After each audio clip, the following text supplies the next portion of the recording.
Radio Shouty. What's happening? What's happening? What's happening? Of course, you know it's your boy B Hot Radio Shouty, and today I got the honor of talking to a hip hop icon, legend, forefather, one of the greatest of all time, Kurtis Blow. How you doing today, boss? Oh man, mighty fine. I'm doing great. I'm doing great. Kurt, can you take me back to day one when you found this thing called hip hop, and what was it that made you start rapping? Well, I was a part of a whole group of people who just love music. You know, we just love the funk, the soul music that we grew up on in the 60s.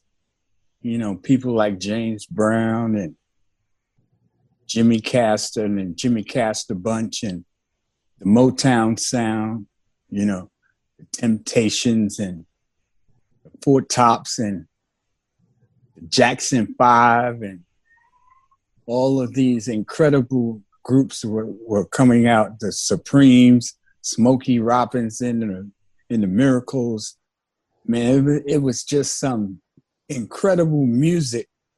But the dance we used to do to this music when we started hearing James Brown take over the funk.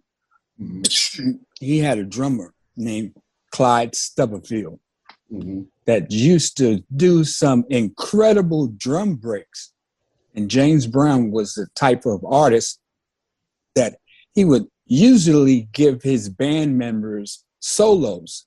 And when we got the chance to hear the drummer do the drum solo, that was the most incredible thing. It had changed the whole face of music. And so we got a chance to listen to Clyde Stubblefield have this anticipation on the kick and the snare.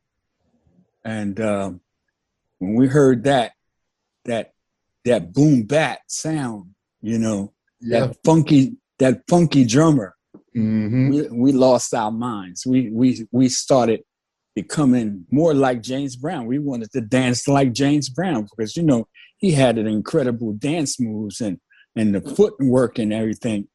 And so we all wanted to be like James Brown. So when 12 or 1 o'clock in the morning came around and we threw on Sex Machine, you know, everybody would get up and start dancing like James Brown.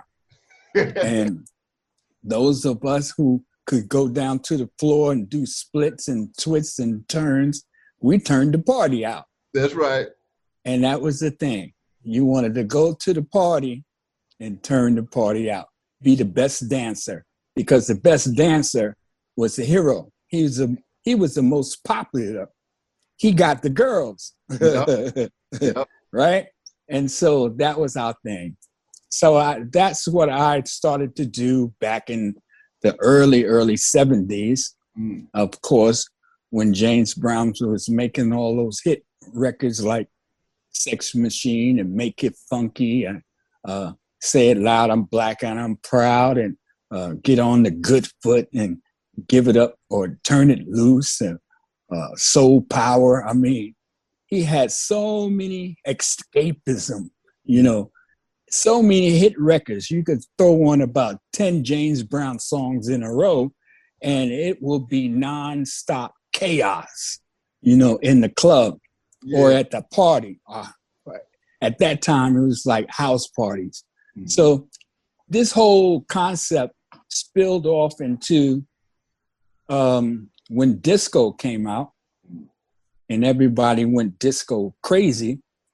You know, you pay your $5 and $10 on the weekend to go downtown, midtown, downtown to the club where they had the disco ball and the strobe lights shining and reflecting all on the wall. And you saw the strobe lights and all the mirrors in the club, and all the girls were dressing up in the silk dresses, and the fly guys had on the suits and ties and everything. And that was it. On the weekends, you know, you pay your $5 and $10 and get into the club and you would dance your night away. And that was the thing. So, you know, I come out of that era where, you know, we were the best dancers at the clubs and creating a circle of people around us doing our James Brown moves. And that was it. That's how I got popular as the best dancer. And we call them break dancers now because we dance to the breaks of James Brown songs. You know, whenever the song in the club got to the break, when it broke down, when the record would break into the drums and the bass, that's when we did our best moves.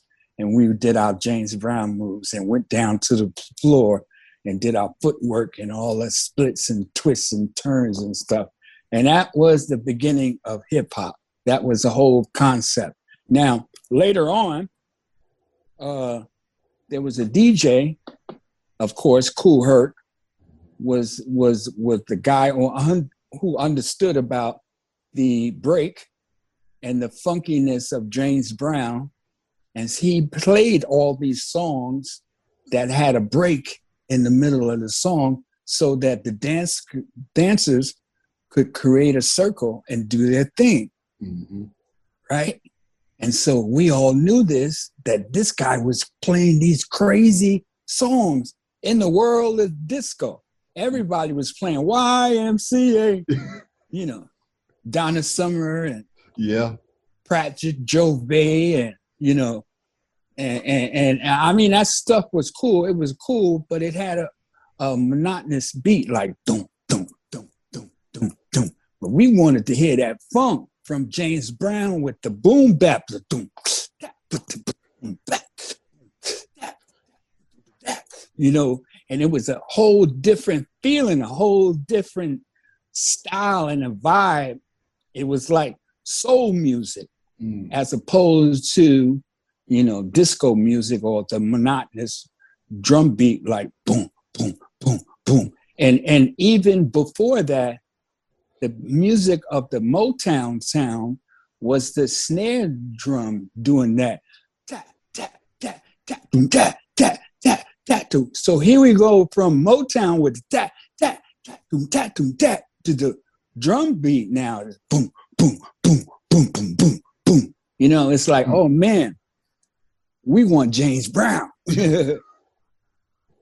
So we were rebels, revolutionaries to the disco sound, to the music that we were listening to on the radio. We wanted this funk music that we loved, that was obscure funk, like people like James Brown, Jimmy Castor and Castor Bunch, Baby Huey. There was another group, the Yellow Sunshine. The Isley Brothers had a song called If You Want to Get Into Something, Come On and Follow Me. That was a great, great song. And it had an incredible drum break in the middle of it. James Brown had a song called Give It Up or Turn It Loose, which is the most incredible song that we used to play up at the Kool Herc parties up in the Bronx in the mid-'70s. And this song had the most incredible break. And he would call on his drummer, Clyde Stubblefield. And he, at first he was like, clap your hands, ha, ha, stomp your feet, ha, ha, in the jungle, brothers, in the jungle, brothers. And the congas is playing. And we all, like B-boys, we was sitting around waiting for the break to come. So we just chilling, you know, clap your hands, stomp your feet. And then he'd say, Clyde, he calling his drummer, Clyde. And the drum beat would go on. And I remember, I have dreams about the way he said Clyde, because you know, when Clyde started that drum beat, that's when you go down to the floor and do your best moves. So that became the anthem of the B-boys. Give it up or turn it loose in Clyde, Somerville. So that's why I started rapping, because the DJs after that started making the breaks, because usually the break only lasted about 15 seconds, right? And so there was another DJ that came up after that, Grandmaster Flash. He knew this about the break.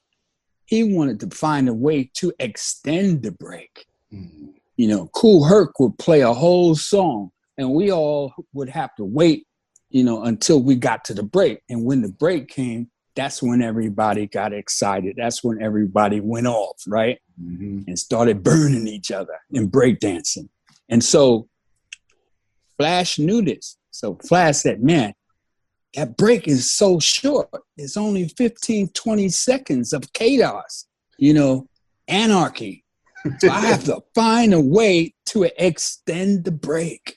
So what he did, he got the same kind of records that Herc was playing, but he got 8 bona fide B-boy hits, and he got 2 copies of each song.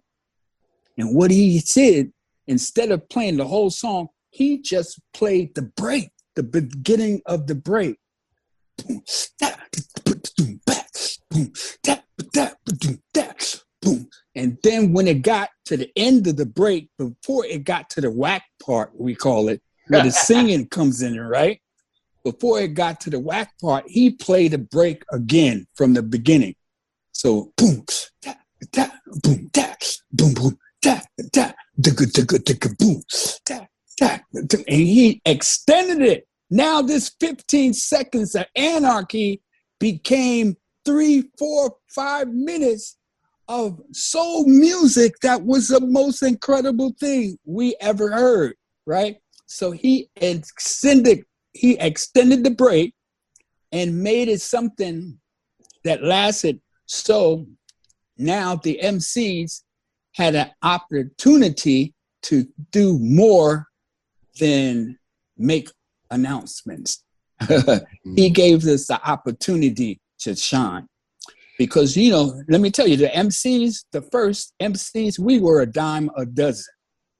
The DJ hired and fired the MCs. All we did was the MCs would carry the equipment from the DJ's house to a club, set it up, and then at the end of the night, we break it down and carry it back to the house.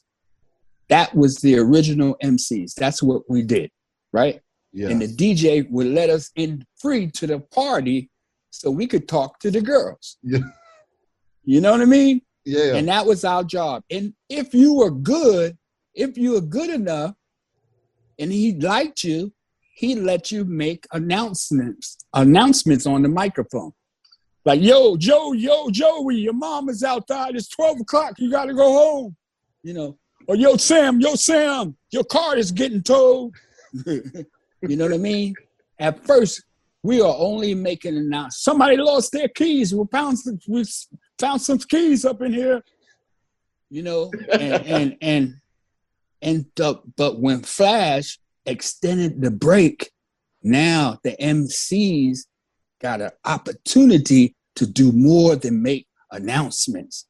So we started doing little rhymes here and there, trying to keep the crowd involved and motivated and inspired, and using crowd response like, if you like the sounds of the Grandmaster Flash, somebody say, oh yeah, you know, or if you're feeling good, somebody scream. All the ladies, don't hurt nobody. If you feel good, ladies, say, ow. You know what I mean? And we started telling little stories and little rhymes on the mic, and it became a rhythmic thing, like clap your hands, stop your feet, clap your hands to the beat, y'all. Or just clap your hands to the funky beat. Just clap your hands, then clap your hands to your beat, y'all. Now throw your hands in the air and wave them like it just don't air. And if you're not square from Delaware, and if you got on clean underwear, somebody say, oh yeah, and that was the crowd response. We used a lot of crowd response in the beginning to keep the people involved and participating in the party. And that became something really special for the party people, because now they became a part of the party. They became a part of the show, and they wanted to come back the next week to be a part of that, not just to see a DJ cut it up. Yeah, that was cool. That was great. But when they got a chance to listen to the MC, do his thing, and then they became a part of that performance by saying, oh yeah, everybody scream. That became something special for hip hop. It became like the changing of the guard. So the MC became the focal point of the party. Instead of standing on the side of the DJ or behind the DJ, the MC now went out front, in front of the DJ, like he was the performer, with the rhymes. And that's how I started rapping. That's why I started rapping, because we became the focal point of the party.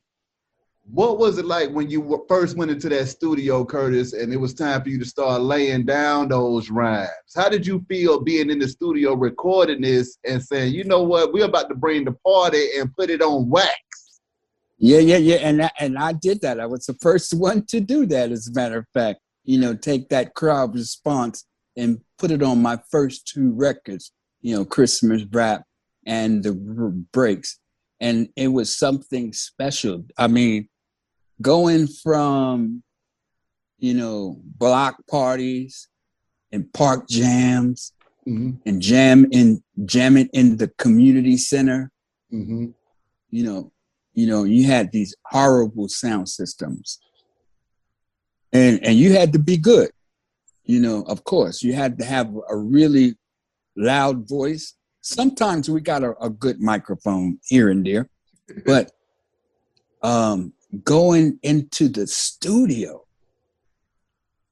and putting on those headphones and hearing that fidelity of the music sounding so clear and clean in the headphones in my ears, man, it was like night and day from being at a block party. You know what I mean? And that was I immediately turned into what they call a studio MC. You know what I mean? I love going into the studio, and my voice sounded so much better. It was cleaner and clear, and the fidelity was there. I got the articulation and the delivery, the conciseness, the vocabulary. Everything played a big, important part of me being an MC in the studio. And that was what was a big change in my life, going from, like I said, the community center to the studio. Wow, what a big, big, big change. Big difference. When the Breaks and Christmas Rapping hit the ground, did it automatically blow up, or was this something that you had to work with? What was the reception of the Breaks and Christmas Rapping? No, those were two incredible songs. My favorite was Christmas Rap. That was my first song, of course. But I had a strange record deal. See, when I went into the studio in 1979, we had tried to get a record deal. My producers went out, Robert Ford, rest in peace. He went out to 22 different labels trying to sell this song.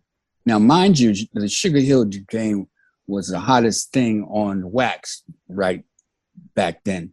The summer of 1979, every car, every bus, every train, every boom box, every radio station was playing this song 24/7. And they sold, we don't even know how many they sold. They say 17 million, whatever.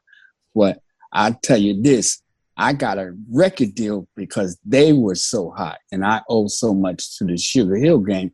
But my producer, Robert Ford, went out to 22 different labels, and two people liked the record. The first guy liked the record. He was A&R director for Panorama Records, and he took the record up the flagpole, played it for the vice president and the president, and they turned it down, right?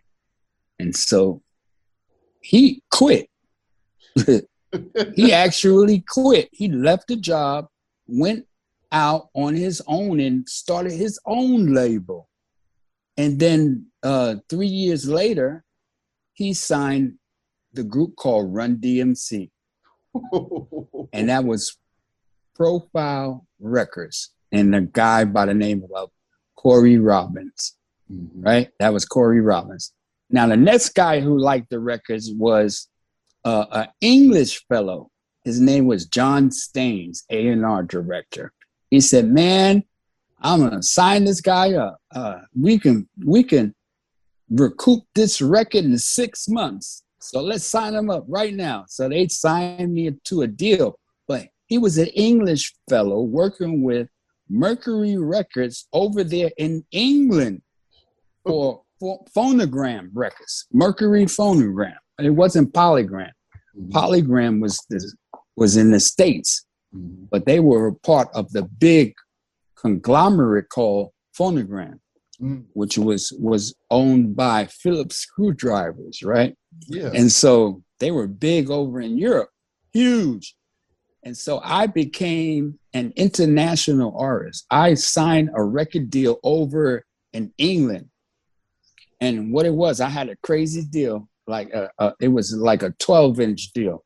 My first single had to sell over 30,000 copies. If it did, then I could make a second single. But that second single had to sell over 50,000 copies. And if I did that, then I can do an album. So that was a strange, funny deal that I had. So the first record, Christmas Rap, it sold over 400,000 copies, right? Boom. So I got the opportunity to do my next record, which was The Breaks. And The Breaks sold 840,000 copies. So I got to do the first album for hip hop, and The Breaks was the first plaque for hip hop's history too. The first certified gold rap song for hip hop's history. And so, yeah, it was a blessing. Those records did very, very well. Christmas Rap was such a popular song that the DJs played the song all the way up into the summer next year. Now, the song came out in December of 1979, and they played it after Christmas all the way up into the summer. That's how hot that song was. And you know why? Because of that crowd response. Yeah. That crowd response was so crazy. Like, throw your hands in the air. Wave them around, you just don't care. And when you play that in the club, the DJ would play it, and the crowd in the club would say, oh yeah, everybody scream. And the whole crowd in the club would scream. So this whole thing went all around the country at every club. And they would play that song, 12 or 1 o'clock at night, and everybody was partying and doing the crowd response. So that's how the record really got popular, and how hip hop really got popular. Because I'm doing this live at live concerts, and I'm going to 20,000 seaters, and I'm saying, say, oh yeah, oh yeah. everybody scream, 20,000 people screaming. You can hear that from miles around. You know what I mean? And people don't forget it. They go home the next day. That guy Kurtis Blow turned the party out, So I got a reputation about being really, really good with the live show and the crowd response. Mm-hmm. And so I became a commodity for all the bands. They wanted me as an opening act. Mm-hmm. So I played with everybody, Kool and the Gang and Function and the Gap Band, Cameo. I went out on tour with the Commodores in 1980, the all platinum tour. Mm-hmm. And it was crazy. We did like 150 shows. It was an incredible show and tour. Every show was sold out, 20,000 people and better. And I played everywhere. It's like the first time America really got a chance to see what hip hop is on a live set, and I'm telling you about that crowd response and all that. So it was crazy and people were talking about it. I remember, I'm the opening act and you know how we don't get to the concert really early. Mm-hmm. So by time I'm in the middle of my show, then it starts to get packed, right? So this went on for a couple of months. So I started getting a little upset at that. So I went on the radio one night. I remember this. I said, look, if you want to see Kurtis Blow turn the party out, I want you all, everybody, come and get to the concert early. Be there at 8:00 and we gonna have a great time. And it was sold out, right? And they all got there at 8:00 that night, and it was incredible. But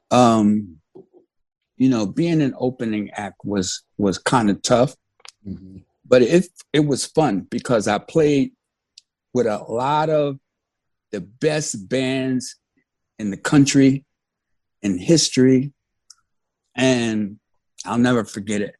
It's like I was a special commodity because, it was just me and my DJ, 2 turntables and a microphone, 2 flights. We fly in, fly out. I was doing concerts all over, I remember I held the record. Jay-Z broke this record. I just found out about 4 years ago, three years ago. I was the first artist to do 3 different concerts in 3 different states in one day. And Jay-Z broke that record. I think he did about 5 or 6, maybe 7 concerts in 7 different states in one day. Yeah. Answer me this though, Kurtis. Yes. When you made that music, did you feel like Christmas rapping and the breaks was gonna live on forever when you dropped that stuff? And then also, was there any resistance to your new style of music going on tour with all them folks? Of course. But I knew that first, answer your first part of the question was, of course, I knew. I mean, that's what we designed Christmas rap for. Mm-hmm. My producers, J.B. Moore, that was his idea. We're gonna make a Christmas rap song. Mm-hmm. And it's gonna be a song, about Santa Claus visiting a home in New York and partying with the people, and it's going to be a great song. They're going to play this song every year.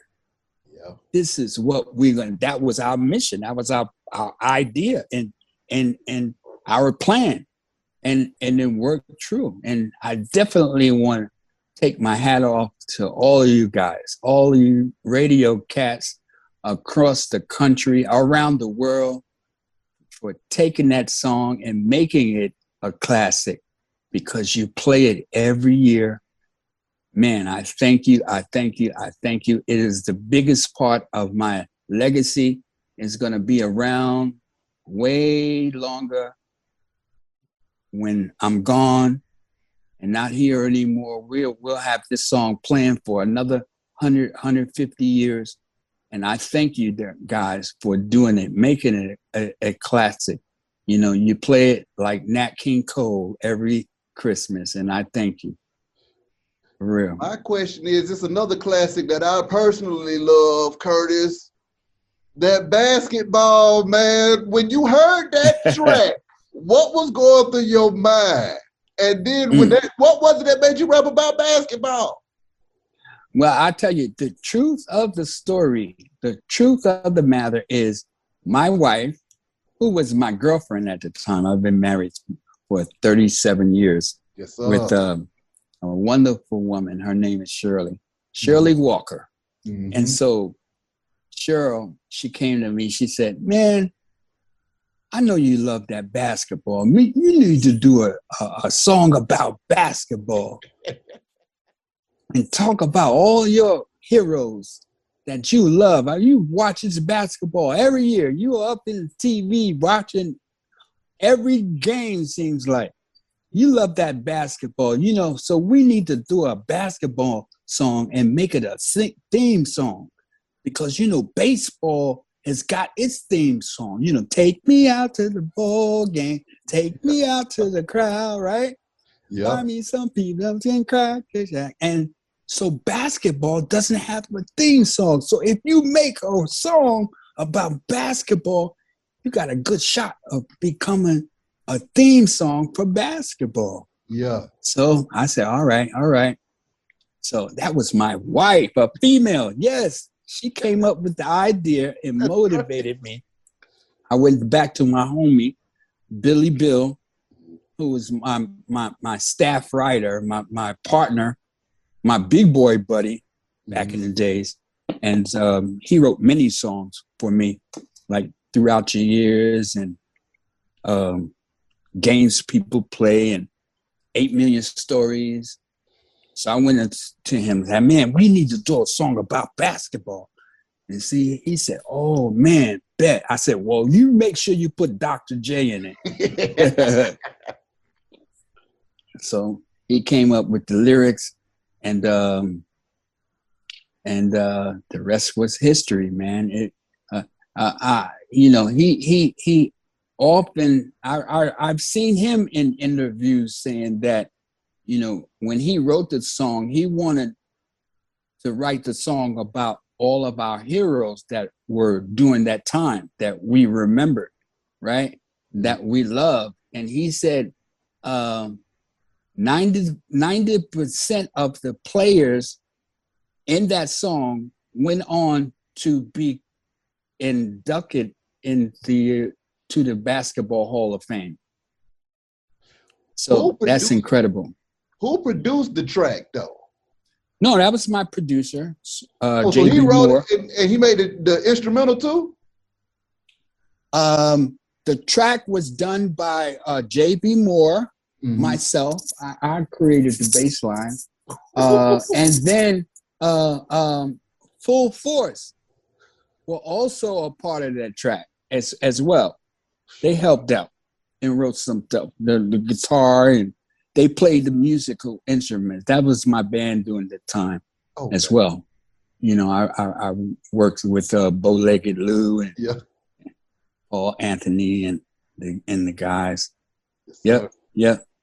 So now, big shout out for Full Force. And also Allison Williams.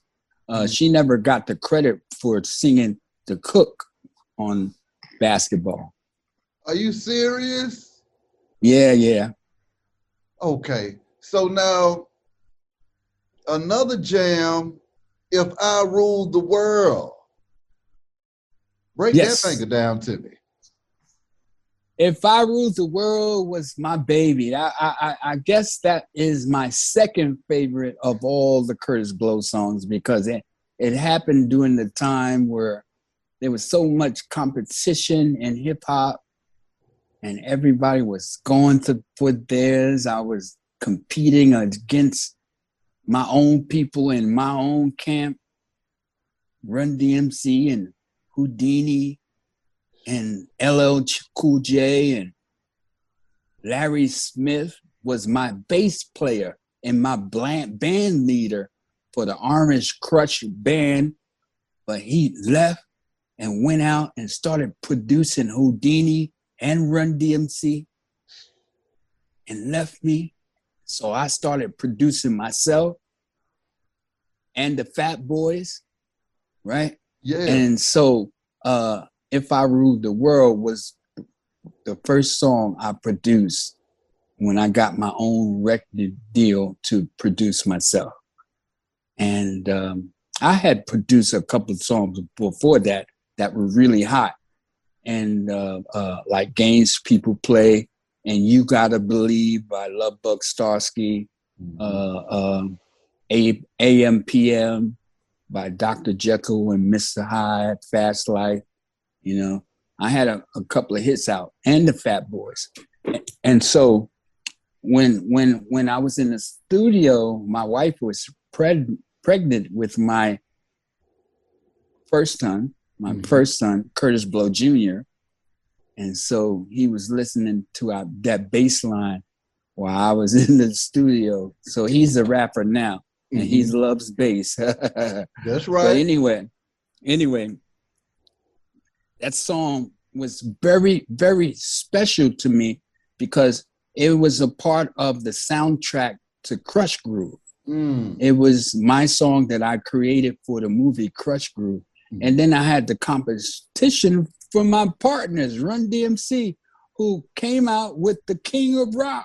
And I'm like, I was offended. Why y'all gotta call yourselves the King of Rock like that? You know, I was just, you know, I felt like they tried to steal my title. Oh, you know what I mean? Yeah. Even though, you know, that's my crew. That's my crew. You know, this is the son of Kurtis Blow.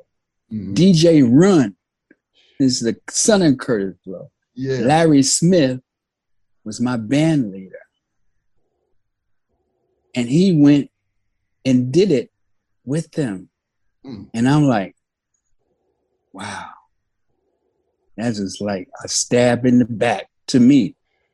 So I said, okay, all right. If I rule the world, I love all the girls who wear diamonds and pearls. That's right. You know what I mean? And that's why I made the song. And the song became a huge hit. It did better than King of Rock. King of Rock went to 42 on the charts. If I Rule the World was top 10. Okay. We went gold with that song. It was the thing about that song. Here's another story.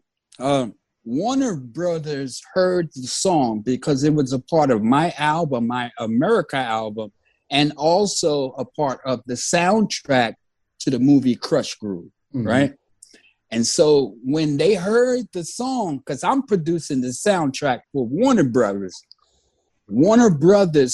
heard Benny Medina heard the song If I Rule the World and came to me and called me in his office, right? I'll never forget it. He said, man, Kurtis, we love this song.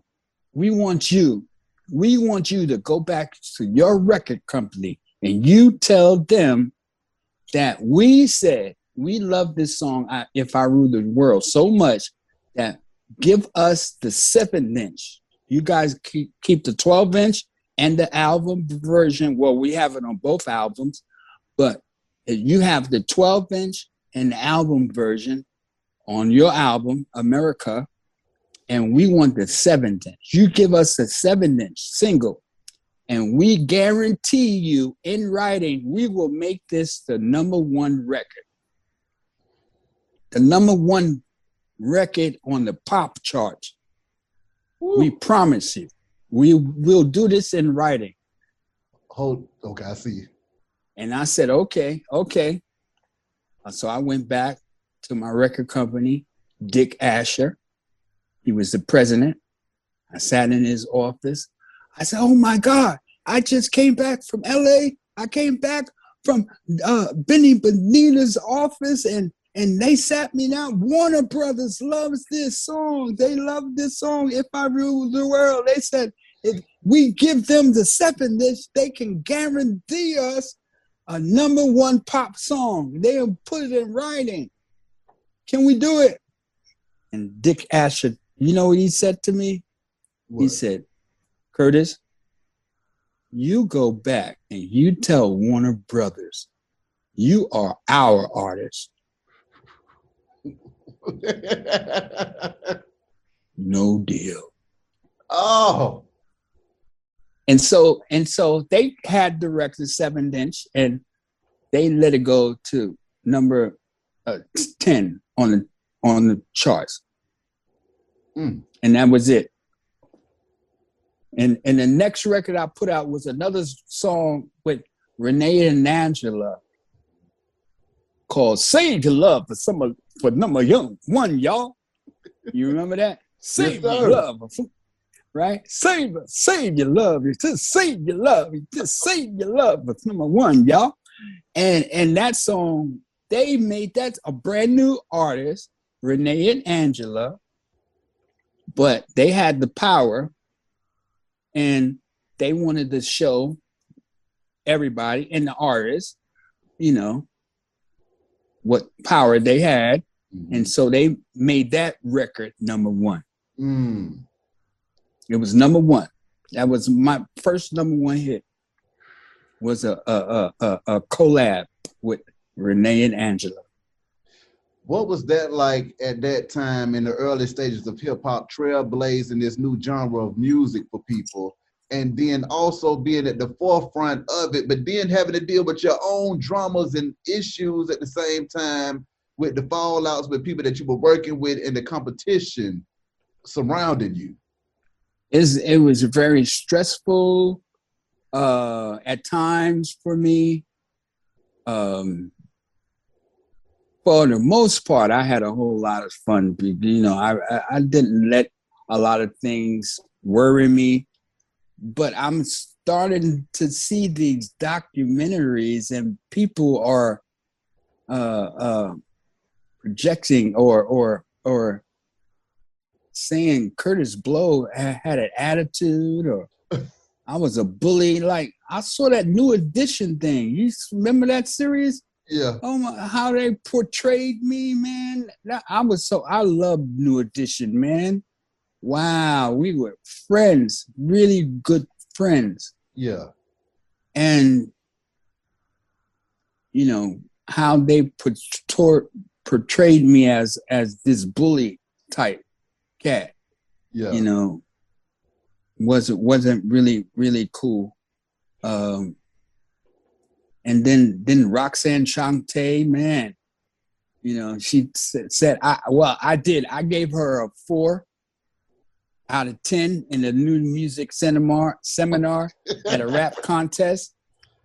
And she said I did it because I said that, you know, we didn't need to have a female in the forefront of hip hop during that time.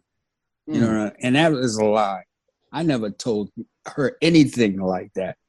I gave her a 4 because she was a 15-year-old girl cursing on the microphone, talking about my man Busy B from head to toe, calling him a MF and all this and all that. And I'm like, girl, you're 15 years old and cursing up a storm like, and her mother was in the house. Come on, man. Come on now. I ain't going for that. You know, I'm the guy. I made over 200 rap songs, and I never cursed. Well, I cursed twice on 2 songs out of 200. But that was my thing. No profanity in my music. Okay, and that was our code of ethics. And I started to have a lot of battles and discussions and debates with rappers as hip hop progressed, like MC Shan and Mr. Magic and Roxanne Shante, the whole Juice Crew I'm talking about, you know, they were into battling, you know, and I'm like, yo, let's stop dissing each other. When Busy B and Kool Mo D got into it, LL Cool J and Kool Mo D and all that, LL Cool J and Ice-T and all that stuff, and Run DMC making sucker MCs. And I mean, I used to go to them, guys, what's going on, man? We gotta stop this, you know? And they used to say, man, you crazy, you know, you corny. We hardcore. This is hardcore. Yeah. And then, so after that, I said, look, I moved from New York. I left New York, moved out to LA. Bought me a house, chill for a while, raised my kids, you know, wasn't tripping. And then here comes gangster rap. Oh my God. I was saying, oh my, I jumped out of the pan and into the fire. You know what I mean? Hip hop has changed. And so I started talking about the gangster rap and all that. And I started seeing myself in these interviews, you know, and I started reading my interviews. Like one time I said, Run DMC's music causes violence. And everybody looked at me like, you hater. And I'm starting to read all of these interviews and stuff. And I was like, yeah, I really looked like a hater, man. Let these kids do their thing. You know, you got the freedom of speech. You can make the records, you know, that you want to make, and it's up to you. As far as I'm concerned, you know, I hear you guys telling it like it is, you know, rap is real, you know, it's real talk, telling it like it is. But me personally, I would like it, not just tell it like it is, tell it how it should be. You know what I'm saying? So that's my personal opinion, but I can't inflict that or force anyone to do that. You know, all I could do is pray for you and talk to you. And then I became a born again Christian and found God in my life. And so, you know, that helped me deal with all the negativity and all of the darkness and evil that I was facing with hip hop. I just started just praying for people and said, let it go. You know, it's between you and God. Amen. When you just said people telling it like it is instead of like it should be, another person that told it like it was and like it should be was Dr. King, and you got down on that King holiday. Break down the atmosphere in creating that song, and what was that like, jamming with all of them folks? See, that was my most meaningful production in my career. That was right after the movie Crush Groove. Remember I was telling you about that? I was producing 3 albums, my America album, the movie soundtrack to Crush Groove, and also the Fat Boys' second album. So I was producing 3 albums at one time in the span of a month, and having to wake up 6 a.m. and be on the set, the movie set, to Crush Groove. So it was really, really taxing on a brother. I had 3 studios going at the same time every day, right? It was crazy busy. And so after that, I really got burnt out. But my last hurrah, I said, I'm going to do this song because I got a call from this brother. His name was Dexter Scott King. Yes, sir. So he calls me up. He said, hello, Kurtis. This is Dexter Scott King, and I am the son of Martin Luther King, and I want you to do a song about my father.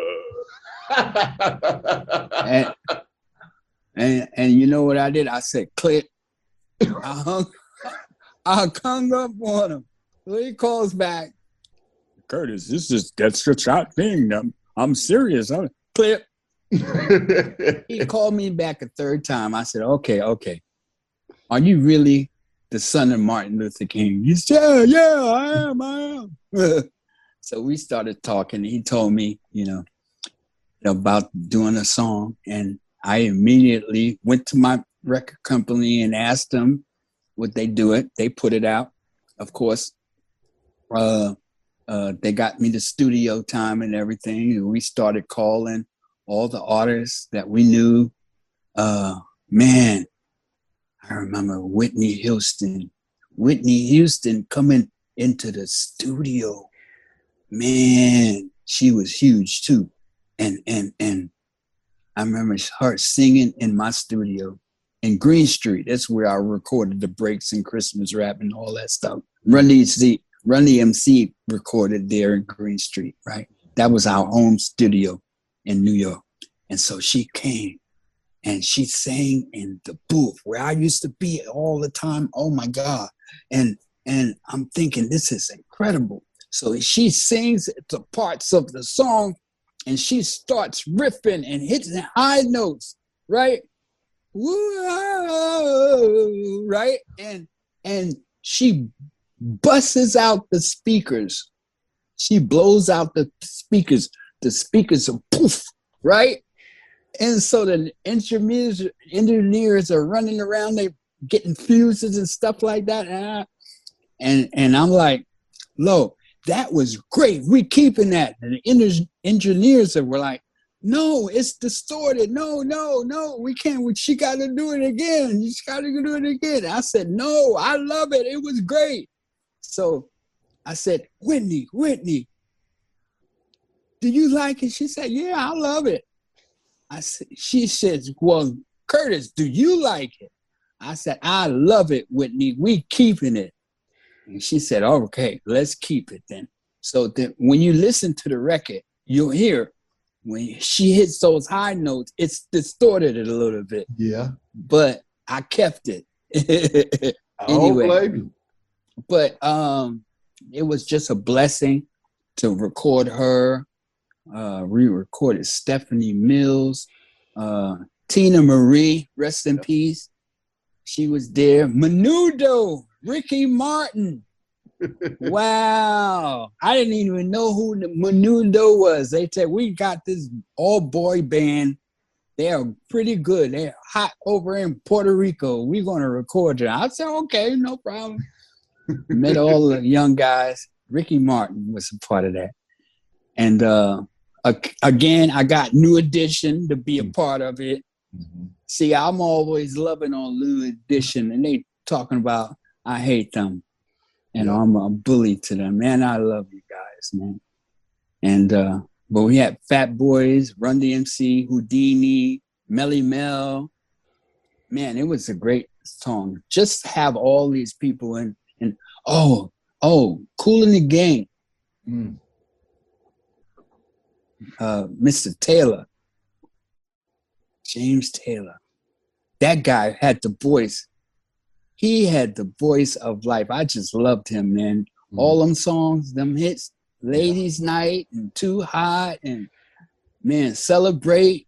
Incredible voice. Yep. It was just amazing to be a part of that whole situation. Here's a real story.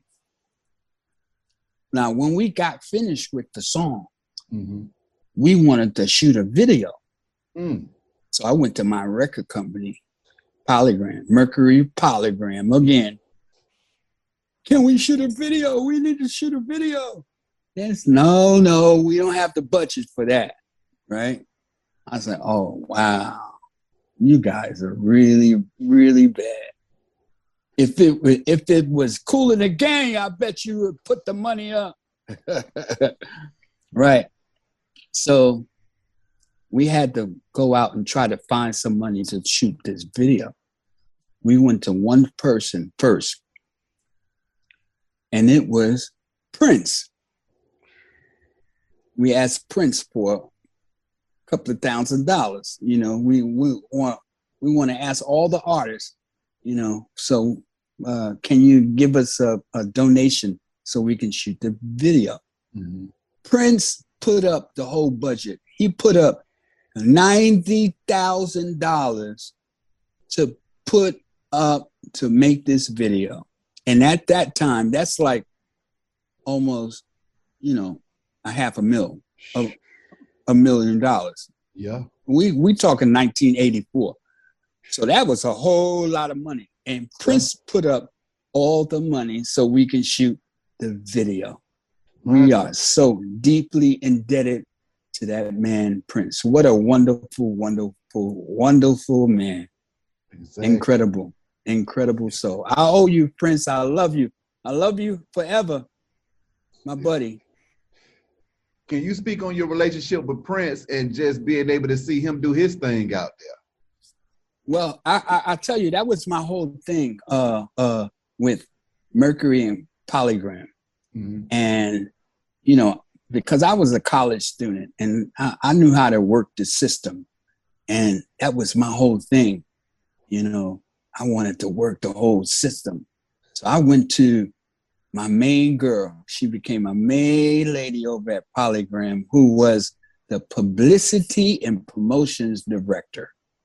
Her name was Beverly Page.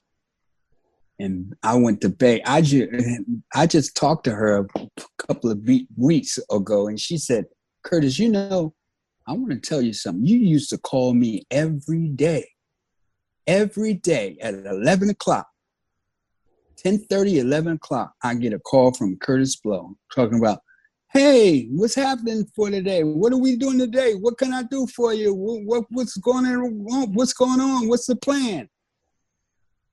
And we used to you were the best artist because you used to do everything. I remember that was my whole mission. I said, Bev, I want you to introduce me. I want you to send me everywhere. Promotions. You know, and I was the first artist to tour Europe, go in Europe, do all the promotions out there, and all the press and everything, all in Europe, everywhere. I had them send me everywhere.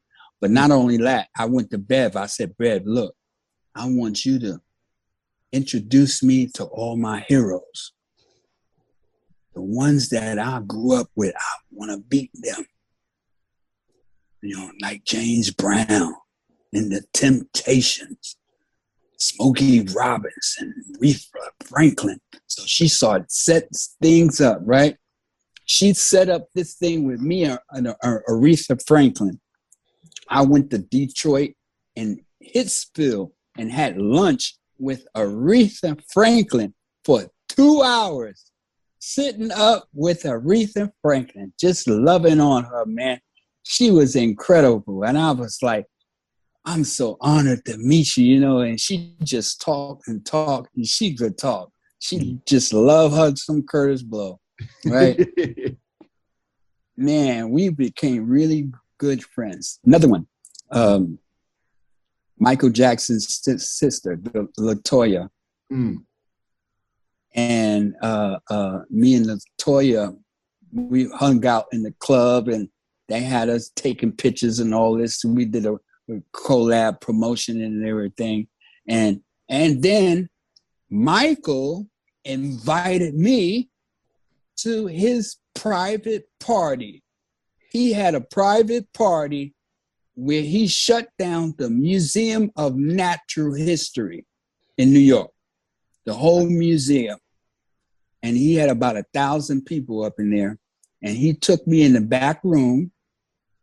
I remember I had my girlfriend with me who became my wife, same girl, Shirley, who wrote basketball.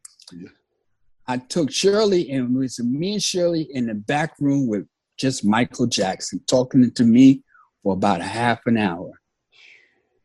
And he is telling me, man, don't ever change. Don't ever forget where you come from. Always be nice to people. And this, I said, Mike, man, wow, how does it feel to be the king of pop? And, it's not, I missed my childhood. I miss being normal. You you got to get ready for this, Kurtis. You know, I can't go anywhere. I can't do anything. You know, it's a nightmare. Actually, you know, I can't. If I go to a restaurant, they got to shut the restaurant down. Everybody's going to want autographs, you know. So you get ready for it. Get ready for it because it's coming.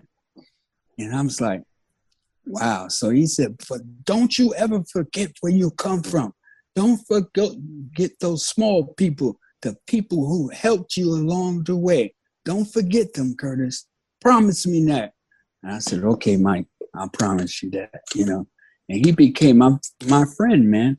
He was a really good guy. So let me get to the point. The point is, like I said, I wanted to meet my hero. So Prince. So I had Beverly Page set up a collab for me and Prince. So I went out to Minneapolis, to this club in Minneapolis to do a picture signing event. Kurtis Blow and Prince, right? Yeah. We had 2,000 women up in this club one night and another 2,000 outside that couldn't get in, right? It was packed. And so I'm sitting there, we got everything's roped off, me and Prince sitting there, and I'm talking to Prince, you know, he's quiet, you know, but he was nice. And I told him about the Martin Luther King song and paying for the video and how grateful I was and thankful that he did that. That was big. That was big. He said, man, no problem, no problem. That was Martin Luther King. Come on now, you know? And so we sitting there. So look, I took about 20 pictures with girls, right? Prince took the other 1,800. Damn. He took about 1,800 pictures. I took about 20, 25 pictures. They all wanted to take pictures with Prince. He was a superstar, and the girls loved him, man. Yeah. Yes, they did. What was it like shooting Crush Groove? It was cool. Crush Grooves was all right, but you know, that was a busy time for me. Like I said, I was doing those 3 albums, the America album, the Fat Boys' second album, and the soundtrack to Crush Groove. Mm-hmm. And so I was busy working on those albums, and but it was great being on the set with the Fat Boys. You know, they were really fun to be around and be with. You know, rest in peace to Buff, my boy Buff, and rest in peace to Prince Marky D. Yeah. I had heard that Prince at one time. Prince came around to the set of Crush Groove and was on the low. He was in the stands checking us out. I had heard. Mm-hmm. Yep. So, but it was cool. Okay, so now time starts to pass, and then Nas turns back around and redoes "If I Rule the World." What was that like when you saw the next generation pick up your music and give it to the new generation? Just passing the torch to all the young cats. You know, that's what we are supposed to do. You know, I think of it as the real job of a producer is to help people. You know, we want to take them around the bases, you know, and make their dreams into a reality. You know, take them around the bases and get the first base and second base. By the time they get to third, we're mixing, and then home plate is mastering. You know what I mean? And that dream is a reality when they reach home plate. And so I remember the Fat Boys. I recorded them a lot in the studio, saying things like, yo, Kurt, yo, all we want is a car. You know, then they mess around and got 3 or 4 houses, and you know, he became incredibly famous and popular. And I loved them. They were just wonderful, wonderful people. You know, being around people like Lubbock Starsky and Sweet G, Gaines People Play, Dr. Jekyll and Mr. Hyde, producing people like Chad Elliott, teaching people like Jermaine Dupri and Wyclef John. I produced them when he was 15 years old. They were in a group called the Rap Translators, and they went on to use the demos that we made to get a record deal for the Fugees. You know, and then they came back when they produced, you know, Lauryn Hill with that "If I Ruled the World," and We're Like Family. So, you know, I remember a lot of the groups that I helped along the way. I love them. That was my thing. I hope I don't get portrayed as an evil person anymore with any more movies and biopics and stuff like that. But hopefully we'll see a Kurtis Blow biopic coming out real soon too. I'm working on my book, autobiography, and we'll see if Amazon or Netflix wants a Kurtis Blow miniseries. We'll see. We're going to need that. Well, Kurtis, thank you so much for your time, boss, and take it easy and have a great day, man. All right. Thank you. Thank you for having me. No God problem. bless. You too. Peace.